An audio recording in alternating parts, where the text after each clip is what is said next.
What is up, family? We are back. Third Party Nation Podcast Talk. Of course, I am Noah. And I'm Urban over here.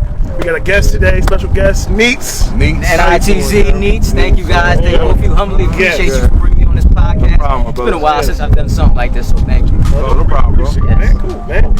So, so I guess let's get started, man. Right. Tell us about what you do. Man, I do a variety of things, kind of a lot of things. I'm kind of a man of all trades, a jack of all trades. Right. Man, I kind of like, I do videos, I edit them, I shoot them. I'm not the best shooter in the world when it comes to the videos, you know what I'm saying? But I can edit them. And I've gone to school. I just graduated from liberal arts. Oh, that's what's up. Took a class in media production. Okay. I rap. Okay. You know, I freaking, what else? I'm kind of like a all-around entertainer. I like to act. I've been on stage. I've been in plays. You know what I mean? Okay. We did a few big ones in the Landis Theater with my boy Art. He died not too long ago. R.I.P. Art. Shout out to him. And rest in peace. Rest in peace, Art. Arthur Corley. He did 2 fantastic plays, 2 phenomenal plays. One was called N.I.T.Z. The second was called Alterations. And it's funny because he put me in scenes that were really based on my life. What I was going through. One was called Out of the Box on the first one. Okay. And that's because like my brothers too. Shout out to my brothers, but everybody was always thinking on the Torres Sounds. Yeah. You know, everybody's still thinking like in that box, like they're not thinking outside the box, outside of it. And so he put me in it, and I don't even think Art, I don't know if he knew that I was going through that. Right. But I was, So then we went to Alterations. That was the second play. Okay.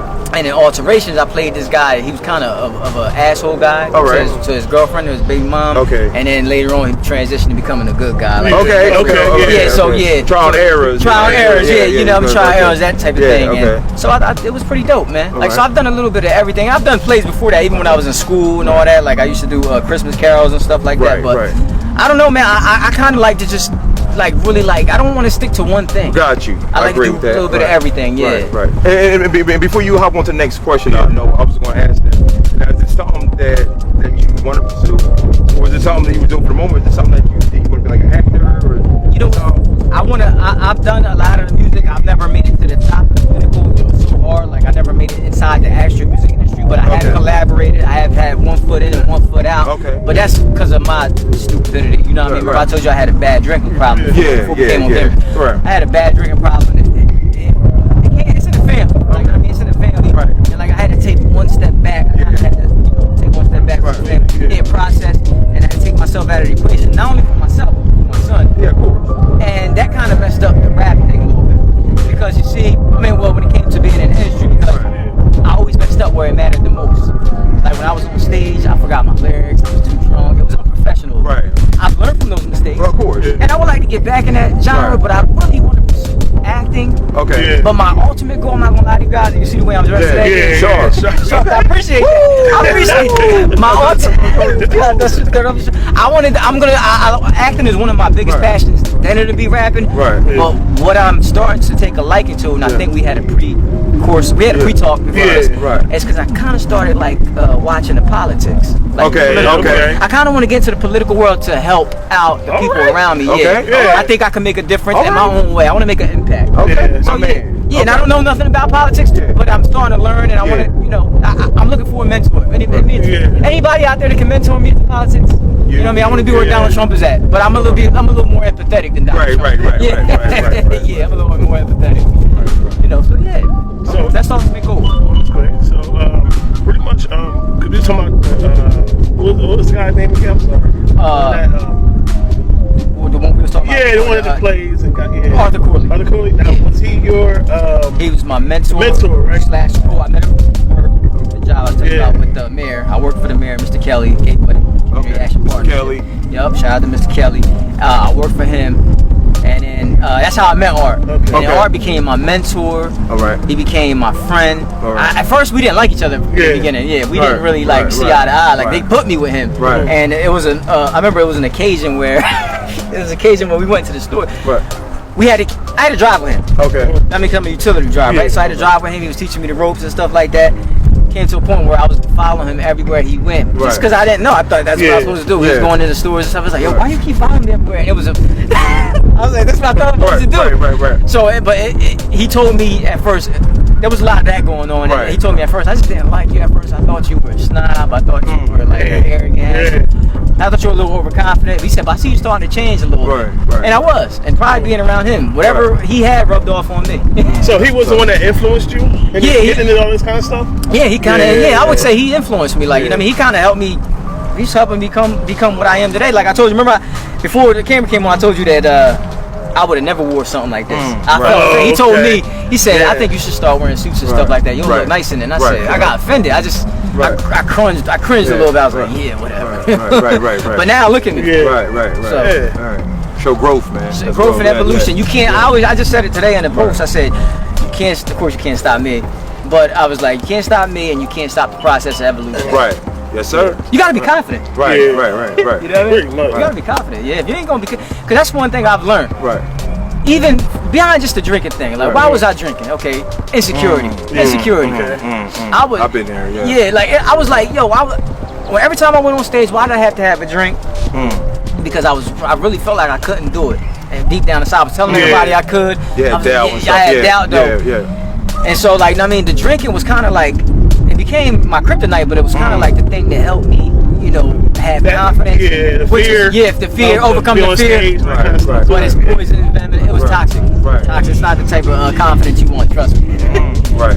So yeah, led me into all types of courage shoes, as they used to call it. Yes, and it led me into all types of bad things beyond just beyond just like the entertainment world, like personal life. It's kind of how I have my son, but he's not a mistake. He's not a mistake. He's not a mistake, guys. But he's not a mistake because I know the universe don't make mistakes. Yeah, it doesn't. Yeah, we make mistakes as human beings, but I felt like I felt like that drinking problem was a blessing and a curse because I learned from it. I can help others. I can help others. You're stronger now. I'm stronger now. Definitely way stronger now. Yeah. People always say like when you're younger, you're stronger and you're more. I don't know what it is about. People keep saying that. Like they're saying that when you're younger, those are your best years. But I think otherwise. I think me too. Yeah. I feel like we're better now than we were. I think because when you're younger, you're more bolder. Right. To do certain things. When you get older, you kind of step back a little bit, kind of like, it's more process. You thinking like, okay, I ain't gonna do that. Because, you just run off and kind of was talking about Tupac before. About he was doing all that crazy, When he was younger and more. He had the knowledge, all that stuff. He just had a little bit more arrogance to him. And that was the thing. Even though he was a good dude. Yeah, definitely was. I feel, anyways, I just feel like, I was arrogant back then. I was arrogant. I thought, when you're younger, you think you know it all. Yeah, been there. Crazy. So that was that, Okay.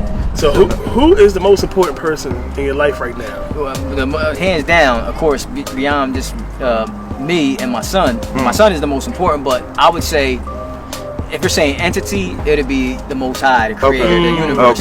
But beyond that, right here in this world, my son. Right now. Right. So that's real talk. If it wasn't for him, I probably wouldn't be here right now. Because back then, I wanted to give up on life. I was going through so many things, man. I was going through so many trials and tribulations that the fact of the matter is I was like, I just want to drink myself to death. I don't want to wake up the next day. And then I had my son. And the way I had my son was, I didn't even know he was my son until 11 months later. I had to convince the mother of the child that he's my son. And she was saying otherwise. But he looked just like me. He had the same color eyes. He said it third. So it definitely was. Yeah, it definitely was. Took the DNA test. Became mine. I was like, okay, I got to change my life. That's how I kind of really got over the drinking problem too. I was like, I'm not living just for me anymore. The responsibility is for my son. And so would you say he almost saved you? I would say he woke you up. Yep, I would say he woke me up, and I would say that he saved me. Yeah, I would say that he woke me up and he saved me because everybody was trying to get through to me. Even the dude Art couldn't get through me at first. It was because I had my son. I started working with Art and them around that time, and I started showing him pictures, and he was like, "Yo, that's him. That's him." Because he was posting pictures on Facebook. This was 2013. And he was like, "Yeah, he looks just like that's your son." So, but luckily I got into his life when he was still a baby. You know what I mean? Those are dire times. And then he started gravitating towards me. Usually babies are scared when they don't know you. He was like, "Oh yeah," it's like he knew he was my dad. It was a spiritual bond there. Right. So yeah, that's my son. So he definitely the motivation. Oh, he's my motivation. Yeah, he's my motivation. Definitely. I'm sorry. Oh, that's all right. Even in the video I see, I'm like, that's definitely. Yeah, I can tell. Oh, you see, that's definitely. Yo, I got like somebody took it. That's him. I got so many videos with it. If somebody told me to say, "Wow, you got your your son in the first video can't stop him. He was a baby, and look at the growth. That was the video y'all talking about is legacy driven. Okay. That's the whole point of me. I put old video footage in there, and then I did a transition where the transition says memory. Okay. So if you see the video is a little bit yellow, and it kind of blurs into it. It's like me showing flashbacks. Got you. Yeah. So and then I wanted to show my son on that graveyard part, and I wanted to show him as a baby. Like I remember seeing that. Yeah, that was what I was trying to do. If anybody, I know a lot of people ain't gonna get that, but I know y'all brothers will, because y'all do this. Okay. All right. I'm still learning. All right. We all still learning. Yeah, it's a process. All right. You have a so pretty much who? Like, all right, let me rephrase this. Yeah. You have a lot of support from your friends and family. Like, who do you turn to when you feel like you stuck? Oh man, that's crazy. I would say this.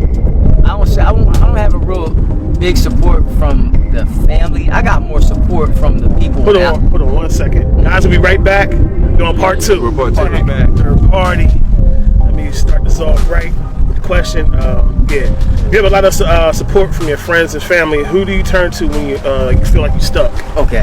You know what I'm saying? I'm gonna be straight honest. I don't really have too much support from the family and friends. I got more support from the outside world, like from strangers and stuff. Yeah. You know what I mean? Yeah. But if I do have anybody from the inside, it would be like one female. I'll shout her out. She's like a close confidant of mine. I give her N.I.T.Z. Shout out to N.I.T.Z. Shout out. Yeah, she actually enlightened me to go to Miami with her like a month ago. I didn't want to go. Remember, this is the out of the box thing we were talking about. Right. I was stuck in that box again. I started becoming comfortable in the comfort zone. Okay. So I was like, go to Miami, I gotta spend that money. I gotta go out there. Like, you know what I mean? I said, I really don't feel like going out there. I just told her. She asked me she wanted to go out there for her birthday. I said, I just told her yes on the night that we was drinking. Okay. You know what I mean? We was out partying and stuff, and I was like, yeah, we can go out there. Right. You know what I mean? But I didn't mean it. But that year, I heard she was very persistent. You're coming to Miami with me. And when we got out there, I was like, you know what? I like being around her. And I like this Miami experience. It was well needed. And it woke something up with me again. So, you know what I mean? Because, like I told you, I started that comfort zone can be very comfortable. Right. But that Miami trip was good, and she's kind of a supporter. She's a supporter. That's what I'm not gonna say kind. She is a supporter. And then I will say, my brother Trilly. Okay. He's a supporter. Shout out. And a little bit of Dub City. Okay. It's just that these guys, they're kind of stuck in their comfort zone. Yeah. Okay. Those only. I don't really have any support other than that. Okay. Maybe those 3 people. Okay. But like I said, those guys are still stuck in their comfort zone. Yeah. They'll give me advice and stuff like that. But it's hard for them to give me advice when they're stuck on the same playing field as I am. Right. Okay. Yep. So, pretty much on to the next question. Yeah, are you a team player, or are you just kind of something? Do you want to bring? You know what I'm saying? Like, I am a team. I'm a big team player, and that was the problem.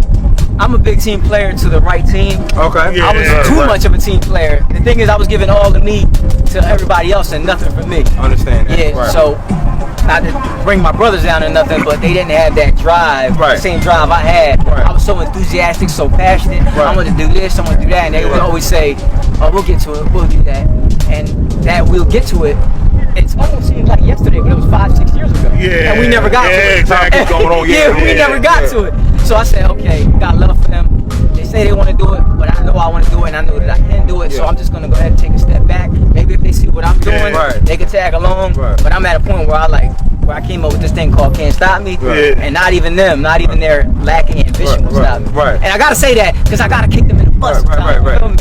But it's tough love. It's tough. I got love for them. I want to see them win. But right now I'm in this zone where I want to do a lot, man. I want to make an impact. And I want to just make. I feel that. Man. And I feel like we can, bro. I feel like we can make an impact in the world. I don't want to. People keep saying like my mom and them.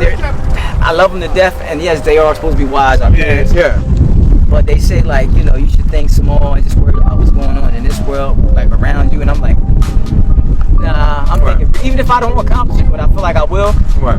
I'm thinking about making an impact that will surface around the whole world. Around the world, not just us. I don't want to be self-centered. You know, I think it's like that. She's much. I think it's the focus of it. And not saying don't go reach out, but I think if you're reaching out too far, you're not going to see what, you know what I'm saying, what's in front of you. So I think it's that kind of thing. Yeah, so that's exactly what it is. That's exactly. It's funny you say that because that's exactly what it is. And she she's just like, she's so used to, my mom, she works in the office. Yeah. She's like a big manager in the office, and she's so used to being in the box. Yeah. She hasn't really explored the outside world like that, you know what I'm saying? Yeah. She hasn't really traveled like that. I've traveled more than her, you know what I'm saying? And she's older than me, and this, that, and the third. Right. But I know that there's more out there in the world. And I feel like we were all taught to just worry about being that little and be self-centered, not purposely, but I don't think we were created for that. Because why do we only get like 100 years to live? That means something. That means that we were created here not for our own purpose, but for a purpose that's greater than ours. That's what that's funny. That goes back to like not questioning things. To humans, we like even I ain't trying to get on this, but we were talking about religion to a certain degree, like about not questioning things. Right. Like we always, like as humans, we have it. We gotta question things. It's part of our nature, but we get indoctrinated. We get like forced to be this one thing. Like kind of just saying, like be in the box. We sit here, do that, do this. You know what I'm saying? That's it. And don't think outside that. Don't think about nothing else. So don't try to own your own business. Don't do this. Just go and just work. Go home. Barbecues on Saturday. That's my saying. That's all we say. That's and I gotta think outside of that. You think outside? I gotta stop thinking selflessly like that, because I keep thinking it's only me, and I keep forgetting that there's other people in the world, a lot more, that go through the same thing. Right. So I'm like, but it actually makes me feel good. Not good to everybody, but I'm like, yo, I can relate to There's other people out there that's on that same path. That's on that same path. I'm kind of like the black sheep of my family. I am too. We all. So when you question certain things, they get mad. They don't want me to. They get so. I'm talking about. They get very belligerent when I start questioning things. I'm like, well, you know, I'm not even going to do it no more. I'm just going to say it to myself, and then you're going to see from my actions from now. Right. That's good talk. So that's how I'm looking at it. So what? How would you describe yourself in one word? How would I describe myself? Describe yourself in one word.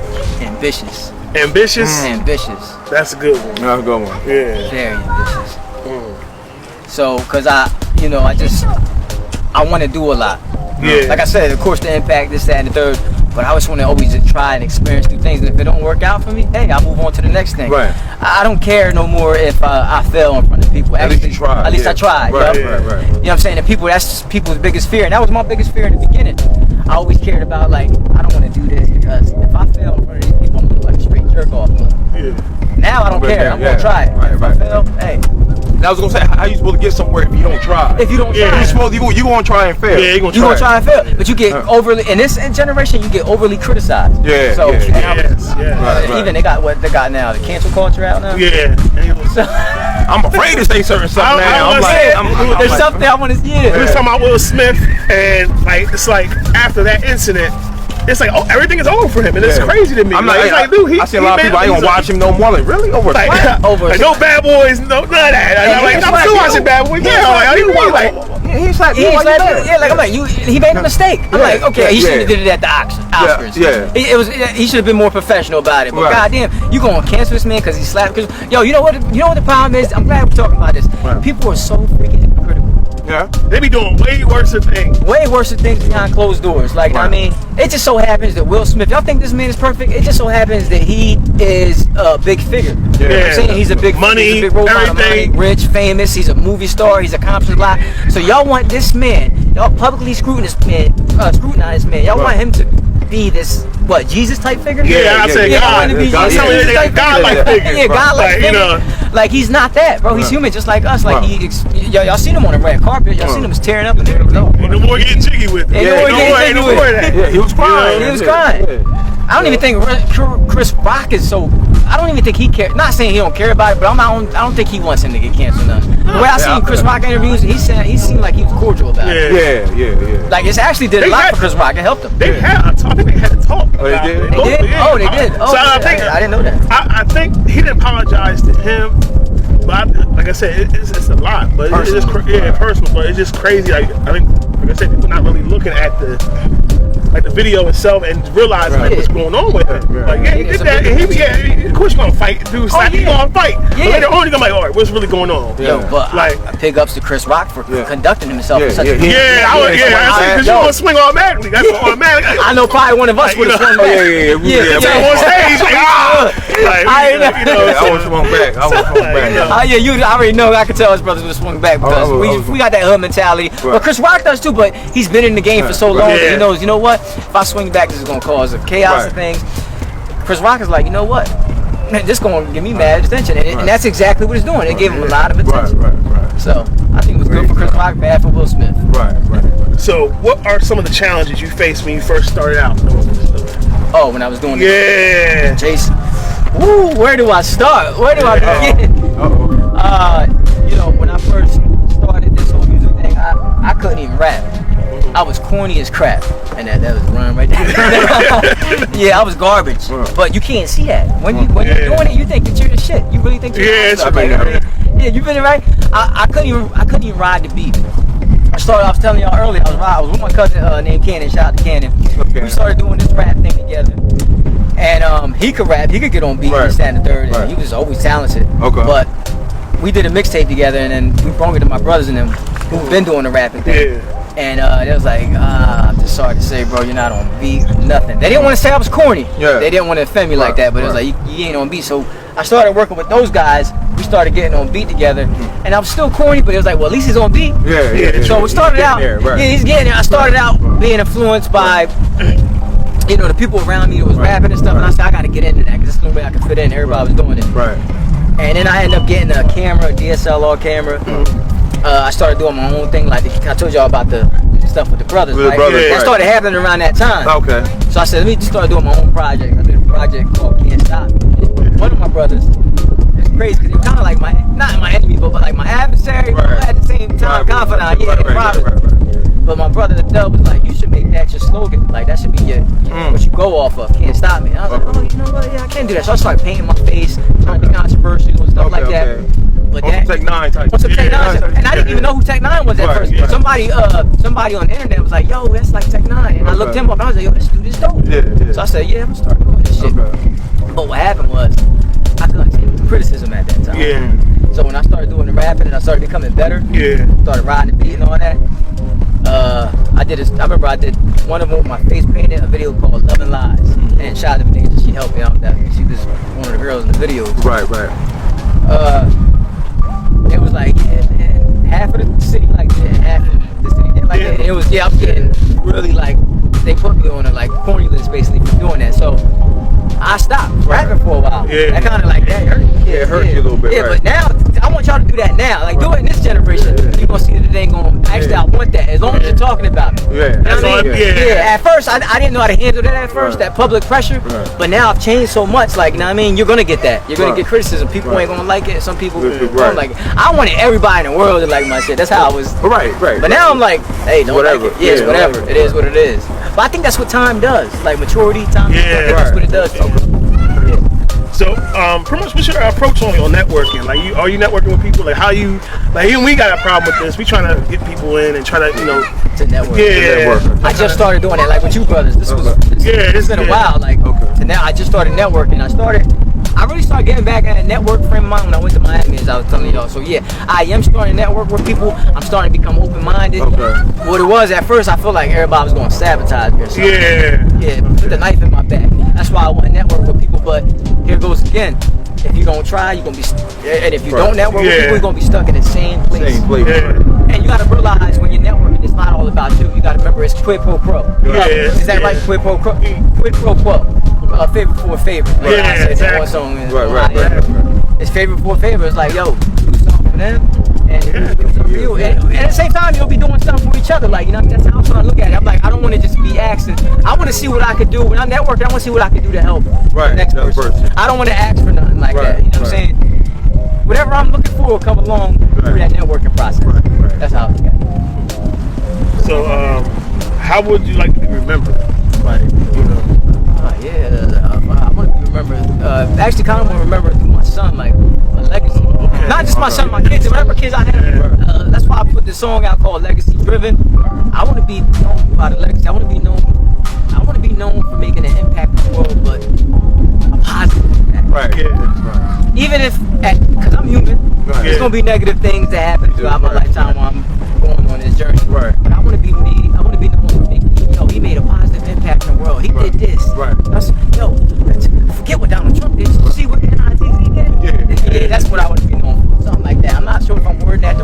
Right. But yeah. So, what advice would you give someone who is doing what you do? I tell them like, just understand. Yeah. To get to this level I'm at right now, I'm not saying I'm on a high level, but to get on that pedestal, you're gonna start off rocky. Yeah. It's gonna be rocky in the beginning. Yeah, exactly. But don't give up. Keep going. Right. And get disciplined. I didn't have that discipline in the beginning. Right. Yeah. You could be the most talented person in the world. Right. But you don't have no motivation. Right. You have no ambition. Yeah. And you have no discipline. Right. I didn't have that discipline. I had all the ambition and I had all the motivation, but I had no discipline. Right. And stay on track because you are gonna fumble. Right. You're gonna fumble that ball. Right. Just pick that some bitch back up. Word up. And sometimes the ball is gonna go on the other team. Right. Yeah. Just remember, you gotta be. Sometimes it's not all about the offensive. You gotta stay on the defensive too. That's what I would tell somebody. Before you start, though, I was going to make sure ask you, are we good on? It's funny, I'm actually going to pass that 10 minute, that 10-minute break. I actually didn't do it, but I kind of have a feeling we already did. So we're going to definitely. So part 3, we're going to be right at part 3, guys. So we'll be right back. Right, Nation. Meets. Yes, indeed. So N.I.T.Z is the place to be. So what we talking about? We talking about wrestling, the things that you know matter to me most. That's kind of like my market period. That's how I remember things. Right. That's like, you know what I mean, what I reflect upon. Like wrestling was a big thing for me, and my brothers at the time. Like, Okay. I mean, you know, my dad used to watch it. We used to sit on his lap while me and my brother. I didn't know who the hell was going on or what wrestling was about, but I used to watch WCW. Hulk Hogan and them. Okay. He had the yellow stuff on. He wasn't bad just yet. That brother. Yeah, the brother and shit. Yeah. Then he did the NWO thing, and then it kind of broke my heart. I was like, I turned bad. Then I started liking the bad guys later on. It wasn't Triple H, because I was like, they're more real. They're telling you how it is. The white meat babyface guys are the wrestling kind of like, except for The Rock. Except for The Rock. Rock kind of, he kind of twisted that a little bit.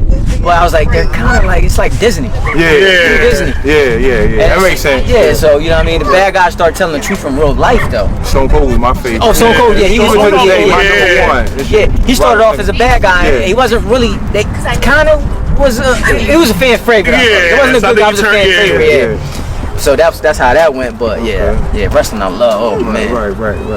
That's like I said, my marking period. That's how I remember things. If it wasn't for wrestling, I wouldn't be able to remember certain things in my life. Right. You know what I mean? So it's like my Back to the Future type thing. Gotcha. What was there anything else? Would you say like that was? Is that Michael Jackson? We got Usher.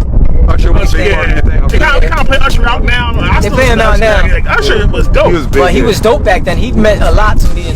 We wasn't, when we was kids, like when I was young, we just listened to my mom and them used to play with rap. They ain't let us listen to too much. But I did know about JayZ when I was young. I didn't know exactly who the hell he was, but because I used to watch movies like Rush Hour. Rush Hour was a big thing. You had what was that song with the Can I Get Over?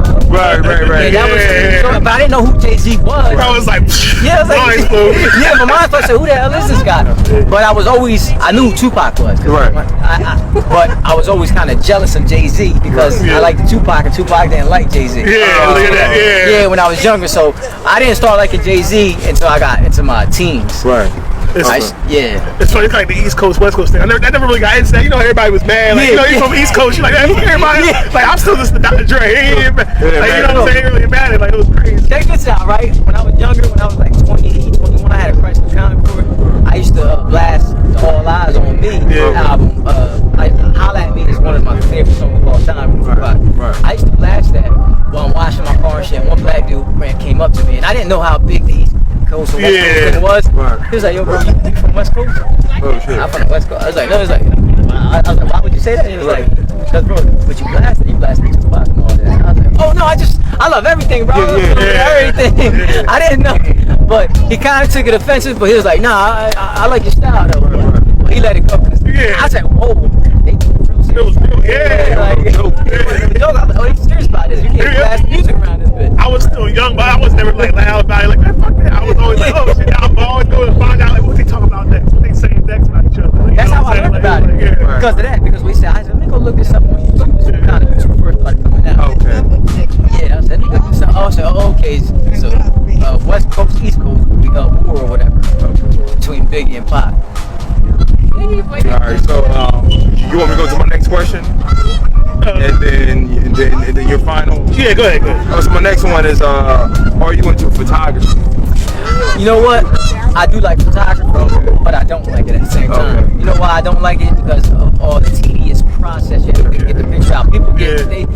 People are not playing around this generation. It's a photography era. You know? So it really is it? You think so? I believe so. Well, I mean, along with the videos, but what I'm saying is because you gotta. I just got this camera. I mean, I just got this phone, this Galaxy S20 that feed and fit in. You know what I mean? Because people was like, "Yo, you're so outdated." You know what I mean? You're taking these pictures. They really get mad. Like you can't even go into certain parties. You can't. With celebrities. My cousin he's a celebrity. His name is JayZ. Shout out to JayZ. He's a celebrity, and I went to Texas to do a video. And they let me in because of him, but they was like, yeah, you know, he got that phone, he got an Android, and it's an outdated Android. But they let me in through the grace because of him. But they really take that shit serious now. So the photography thing becomes tedious. You gotta sit there, you gotta crop it, you gotta you know, make sure it's not so saturated, make sure it's not so blurry. You gotta. It's a lot of stuff. There's a lot of stuff that goes into it. So that's the tedious fact. But at the same time, you know, I kind of like it, but I don't like it. You know what I mean? So once you get the result, that's the best. That's the best thing that when the picture come out good. When it comes out good, even us, like we still go through all that stuff, man. Like I'm still reading books and all that stuff. Like, you know, we've been doing it for a while. Like I said, we started taking it more seriously. We started to get all the technical stuff, and it's hard. It's hard. Well, you know, I went to school for it. You know, I took a class for it. I went to school for liberal arts. I got an associate's degree in that, and I'm walking in May, but you really gotta go with this. When it comes to this right here, you really gotta go in depth. It's not something you can learn within a class. You really gotta be passionate for this. You gotta have love for this, because if you don't, you're wasting your time.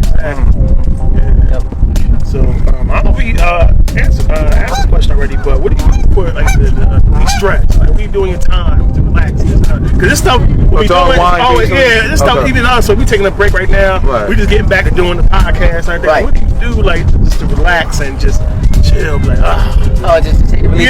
I'll say like this: before I used to be drinking. Now I'm glad I got rid of that. You know, once some wine and some champagne here and there, you know, for celebrating something or you're out having fun, but nothing, don't overdo nothing, right? But what I do is I work out every other day. I mean, that helps. And then to wind back, I like to read a book or watch a movie. But it has to be a movie that's going to be inspiring to me. Something that's going. I don't really like watching too many fictional movies outside of like Spider-Man and all that with my son. I like watching like drama type stuff. Drama is based on real, like the Judah and the Black Messiah. You watched that was a good movie. I've seen that a couple of months ago. And then I watched just recently. Like I was telling y'all, I know y'all ain't get to see it yet, but y'all should get a chance. The Comey Rule. Donald Trump. Well, I don't think I've seen that. You gotta check that out. That's dope. I like watching stuff like that that's based on real stories because it's like, okay, they made this a movie and these are real people. This could be me. They can make a movie about me. What if I get to a certain level where they make it about me? So I like movies like that, and it's just inspiring. So I wind back with books and movies. And if I'm not doing that, I'm editing videos. That helps me relax too. But sometimes I could be a workaholic. So when you're overdoing it, your brain cells start to fry. And so then it doesn't become relaxing. But I need to start like, you know, be kind of like spacing things out, kind of like you, brother. Like I need to space things out, like you know what I mean. Because then once you start making it work, that's when it becomes no fun. So is there anything you want to tell the 3P-ers? You know what I'm saying? Your projects, anything like that coming up? Or? I mean, well, listen, I got a few projects. Well, I got a few things I want to do. I'm getting back into acting. That's what's up. Thank you. I appreciate that. I'm also now getting ready to write this EP called Unstoppable. All right. I was going to do a mixtape, but I said, you know what? I've done so many of them. It's time to take this thing serious. When it comes to EPs, you gotta buy the beat and all that. Mixtapes, it's an easy way out. You don't have to buy the beats, so you can just do that, upload it for free, put it on that Piff and all these other mixtape sites. But no, EP's gonna make me really challenge myself. I'm gonna write this down. I'm gonna buy the beats. I'm gonna put this out in a professional way. You know, I'm indie. I'm independent, so. And hopefully inspire a couple other people. I'll definitely be supporting. Thank you. Appreciate that, brother. And I'm gonna be supporting y'all as well too. Thank you. Like I said, put me up on here, this platform, and then. The next thing I got out, like I said, I'm gonna get back into acting. I'm talking about like whatever I gotta do, commercials, just that, little by little, because it's baby steps again. Like it's been a while since I've been on stage. And then I want to find. I ain't gonna lie to you. I want to find me a nice little wife. I played too many games in the past. Right. And women play games with me too, but I play too many games. So like, I want to find me a nice little spot. I can be compatible. Settle down. Yeah. So, where can they find you, bro? On social media? Really, they can find me on YouTube at N.I.T.Z CSM. It's like CSM stands for Can't Stop Me. So at N.I.T.Z CSM, on Instagram at N.I.T.Z CSM, and on Facebook it'll be N.I.T.Z Torres. So N.I.T.Z Torres. Yeah, on Facebook. Basically, that's what I really use. I use Instagram, YouTube, and Facebook. That's basically it. Are you on that Piff and the music side? The other one, the other main joint. Yeah, that Piff. I am on.